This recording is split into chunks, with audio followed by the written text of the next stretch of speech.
Board के लिए class 10th का ये चैप्टर नंबर 3 है मशीन्स। इसमें हम लोग पूरे चैप्टर के बारे में डिटेल में लाइन बाय लाइन पढ़ेंगे सेलिना पब्लिकेशन के बुक को, और सारे एक्सरसाइज के क्वेश्चन का भी सॉल्यूशन भी करेंगे। ठीक है, तो आइए स्टार्ट करते हैं। फर्स्ट टॉपिक दिया है मशीन। ये क्या होता है? तो it is a device by which we can overcome large resistive force. क्या क्या कर सकते हैं, ध्यान से यहाँ पे देखिएगा क्या क्या कर सकते हैं इससे। We can overcome large resistive force. अब इसका एग्जाम्पल क्या है? तो यहाँ पे पिंक कलर से देखिए ये बनाया हुआ है, इस पर फोकस कीजिए। ये आप कम एफर्ट लगा के जो आप फोर्स लगाते हैं ना उसको एफर्ट बोलेंगे, और जो लोड आपको लिफ्ट करना है, जो वेट को आपको लिफ्ट करना है ऊपर, इसको लोड बोलेंगे। तो ये लोड है, और आप जो लगाते हैं उसको इसमें बोलता है ये एफर्ट है। तो पहला क्या बोल रहा है कि लार्ज लोड को स्मॉल एफर्ट से उठा लेंगे हम। कैसे, आइए देखते हैं। तो अगर ये मान लेते हैं आपने 10 न्यूटन लगाया फोर्स यहाँ, तो ये रस्सी से पूरा घूमते घूमते घूमते घूमते घूमते यहाँ 10 न्यूटन आ गया। ऐसे एक ही रस्सी है ना, तो एक रस्सी में हर जगह टेंशन सेम होगा। ये घूमते घूमते घूमते यहाँ पे भी टेंशन टी आ गया, क्योंकि एक ही रस्सी ऐसे घूम घूम कर आया है। तो अभी इस पुल्ली के ऊपर देखिए 2 बार टी लग रहा है, तो क्या नीचे की तरफ ये 2T लगेगा? ऐसा क्यों होगा सर, 2T क्यों ले रहे हैं?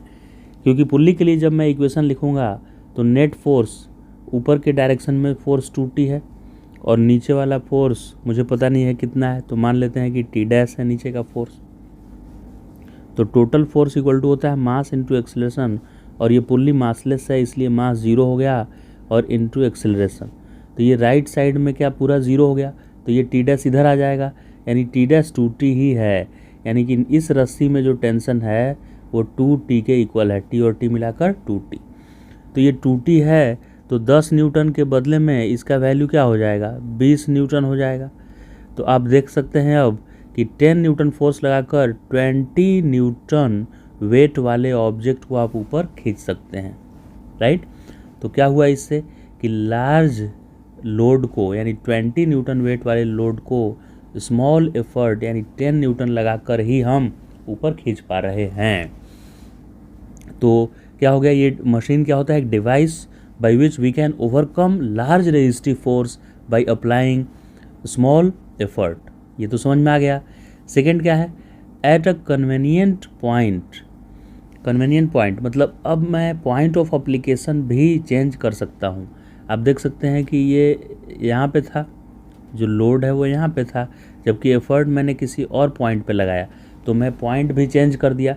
डायरेक्ट यहीं पे तो मैं नहीं गया मैं इसको उठाने के लिए, पॉइंट भी मैं चेंज कर दिया। तो जहाँ सुविधा हो हम कन्वेनियंट पॉइंट पे लगा सकते हैं फोर्स। ज़रूरी नहीं कि जो लोड है उसी को पकड़ कर उठाना है, हम दूर से भी फोर्स लगा सकते हैं, राइट। तो दूसरा इसका पर्पस पूरा हो गया। थर्ड क्या बोलता है? इन अ डिज़ायर्ड डायरेक्शन। डायरेक्शन भी हम चेंज कर सकते हैं। अगर मैं डायरेक्ट इसको पकड़ कर उठाता तो मुझे अपवर्ड डायरेक्शन में फोर्स लगाना पड़ता, ऊपर की तरफ, इस 20 kg को उठाता तो। लेकिन अभी आप देख रहे हैं कि इसको डाउनवर्ड डायरेक्शन में मैं फोर्स लगा के उठा दे रहा हूँ, यानी कि डिज़ायर्ड डायरेक्शन भी हम अलग डायरेक्शन में लगा सकते हैं मशीन के हेल्प से। और by which we can get gain in speed. ये गेन इन स्पीड कैसे हो गया इसमें? तो देखिए ये गियर सिस्टम आप देखिए, आजकल ऐसे गर्मियों का दिन है तो गन्ने का रस निकालने के लिए इस तरह का सिस्टम होता है। एक ब्लैक कलर का मैंने बनाया है यहाँ पे, इसका रेडियस ज़्यादा मैंने रखा है ना। तो ज़्यादा रेडियस वाला ये घूमेगा ऐसे मोटर के हेल्प से, और कम रेडियस वाला इसमें एक और गियर लगा रहेगा। तो आप देखेंगे कि ज़्यादा रेडियस वाला का स्पीड कम रहता है, और जो छोटा वाला रहता है ना, कम रेडियस वाला, ये तेज़ी से ऐसे घूमता है, पूरा ऐसे फास्ट घूमेगा ये, मतलब इसका एंगुलर स्पीड ज़्यादा होगा। क्यों ज़्यादा होता है? क्योंकि ये दोनों रेड और ब्लैक यहाँ पे दोनों फंसा हुआ है एक दूसरे में, तो दोनों की टेंजेंशियल वेलोसिटी क्या होगी? सेम होगी, और टेंजेंशियल वेलोसिटी आर ओमेगा होता है। तो ब्लैक के लिए जब मैं लिखूँगा तो आर ओमेगा 1 लिख देते हैं, और ब्लैक वाले का रेडियस कैपिटल आर है।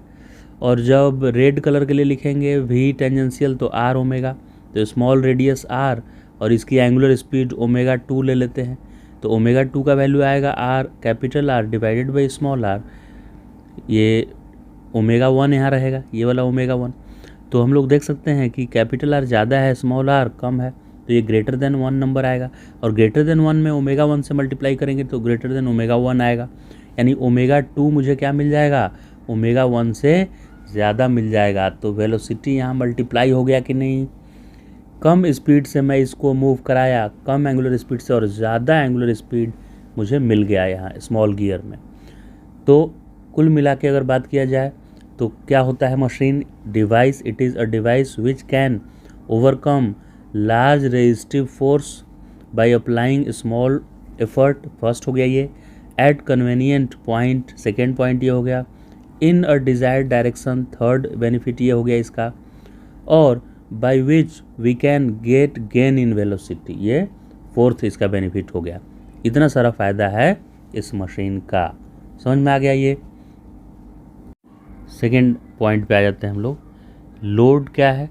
तो जो रेजिस्टिव फोर्स अभी मैं डायग्राम में बताया था आपको, लोड क्या है जिसको हमको लिफ्ट करना है ऊपर, एफर्ट क्या है जो आप फोर्स लगाते हैं वो एफर्ट होता है, मैकेनिकल एडवांटेज क्या है, तो लोड आपने जितना ऊपर उठा दिया और एफर्ट कितना लगाया। तो अभी हम लोग 20 न्यूटन का लोड अपलिफ्ट कर दिए थे by applying just 10 Newton force, तो इसको डिवाइड करने पे 2 आएगा, तो मैकेनिकल एडवांटेज जो मैंने अभी बनाया था इधर पुल्ली ब्लॉक सिस्टम, उसका 2 है मैकेनिकल एडवांटेज।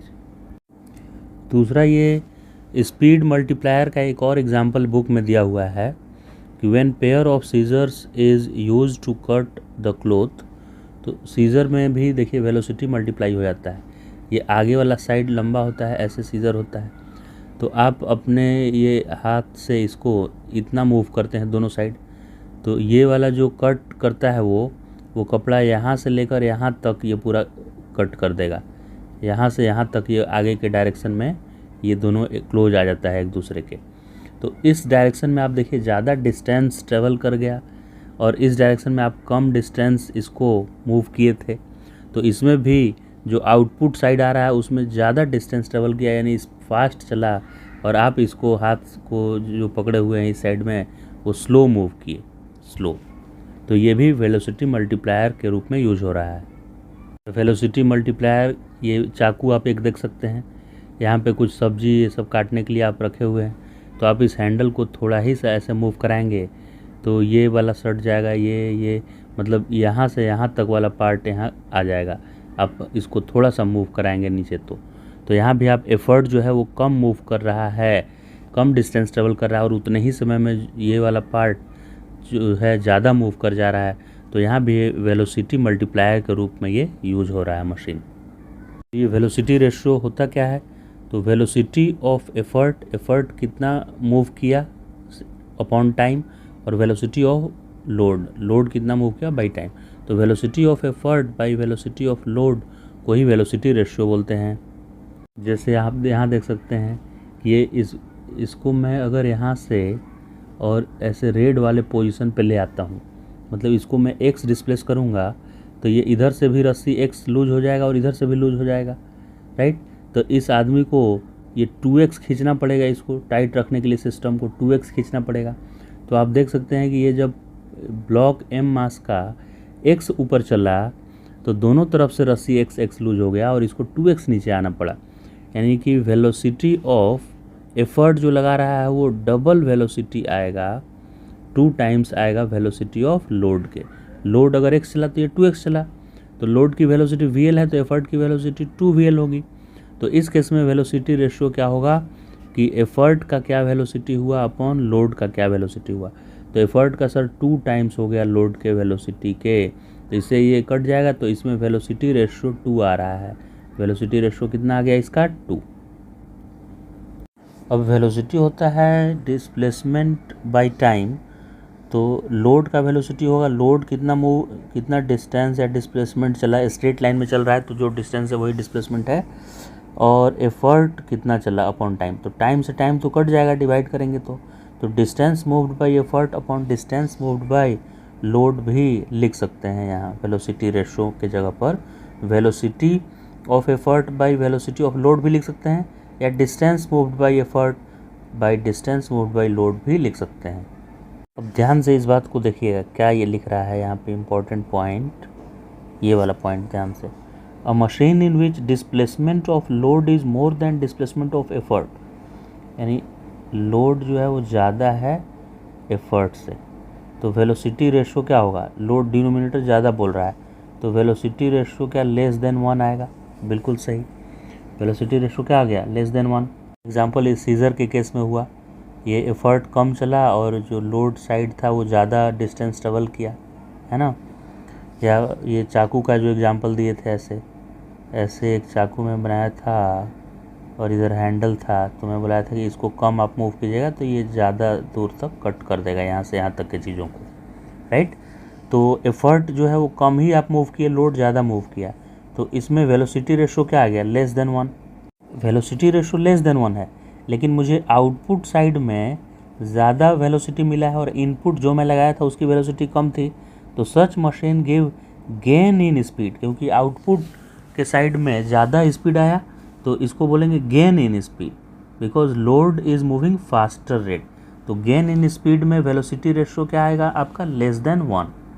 ये नहीं सोचना है कि गेन इन स्पीड है सर, तो स्पीड तो गेन किया है तो लेस देन 1 क्यों बोल रहे हैं, क्योंकि ये रेशियो उल्टा लिया हुआ है ना, ये एफर्ट का ऊपर लिखा हुआ है डिस्टेंस मूव्ड बाय एफर्ट, ऊपर लोड थोड़े, लोड मेरा ज़्यादा मूव कर गया है, ज़्यादा मूव किया है लोड, इसीलिए ज़्यादा मूव किया है यानी लोड की वेलोसिटी ज़्यादा है, तब हम बोल रहे हैं कि ये वेलोसिटी या स्पीड मल्टीप्लायर है, स्पीड ज़्यादा मुझे मिला है।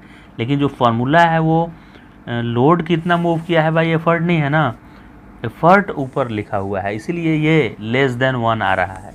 जब हम वेलोसिटी गेन कर रहे हैं तो लेस देन 1 क्यों आ रहा है, क्योंकि ये output velocity by input velocity है ही नहीं, ये उल्टा रेशियो लिया हुआ है, जिसको वेलोसिटी रेशियो नाम बोल रहा है, वो output velocity by input velocity नहीं है।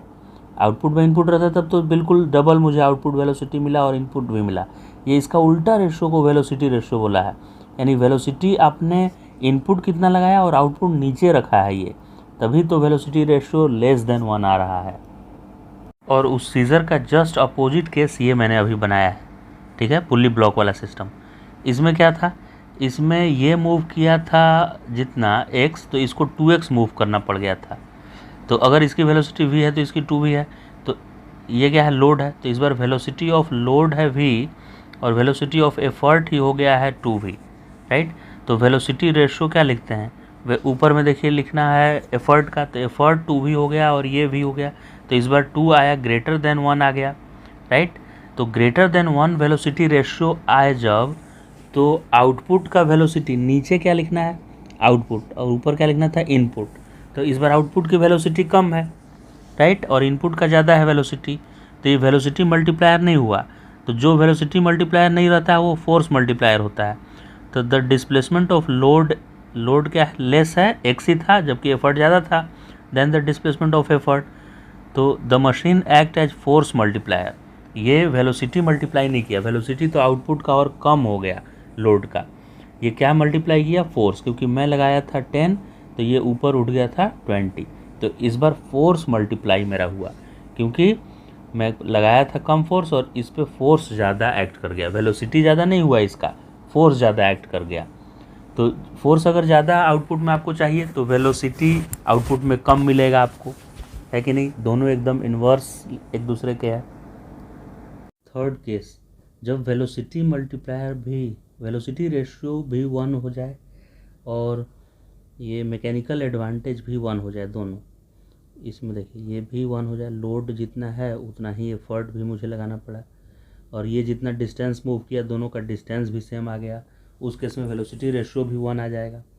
तो the velocity ratio of a machine is 1 if the displacement of load is equal to displacement of effort, such a machine generally changes the direction of effort. सिर्फ ये direction change कर रहा है, देखिए मैं एफर्ट किधर लगा रहा हूँ, नीचे खींच रहा हूँ इसको, नीचे डाउनवर्ड डायरेक्शन में, तो लोड किधर मूव कर जाएगा, अपवर्ड डायरेक्शन में मूव कर जाएगा, तो ये खाली डायरेक्शन चेंज किया। इस केस में मैं 10 न्यूटन लगाऊंगा तो ये भी 10 ही न्यूटन का वेट लिफ्ट कर पाएगा, यानी 1 kg का ये ऑब्जेक्ट होगा, 1 kg का ऑब्जेक्ट जो होता है उस पर 10 न्यूटन का फोर्स लगता है नीचे, तो मैं 10 लगा रहा हूँ तो मैं 10 न्यूटन ही ऊपर लिफ्ट कर सकता हूँ। तो मैं एफर्ट भी 10 लगाया, लोड भी 10 मूव मैं ऊपर उठा पाया। डिस्टेंस भी, जितना ये रस्सी नीचे जाएगा उतना ही ये रस्सी ऊपर जाएगा, ज़्यादा कम नहीं जाएगा। तो वेलोसिटी रेशियो भी इसका क्या आ गया, 1 आ गया। तो इसमें न तो वेलोसिटी गेन हुआ और न ही फोर्स गेन हुआ। एफर्ट में जितना लगाया उतना ही वेट लिफ्ट कर पाया, दोनों में गेन नहीं आया, 1 हो गया दोनों। तो इस मशीन का क्या यूज है, ये सिर्फ डायरेक्शन चेंज करने का काम कर रहा है। ये डाउनवर्ड फोर्स को अपवर्ड डायरेक्शन में कन्वर्ट कर पा रहा है।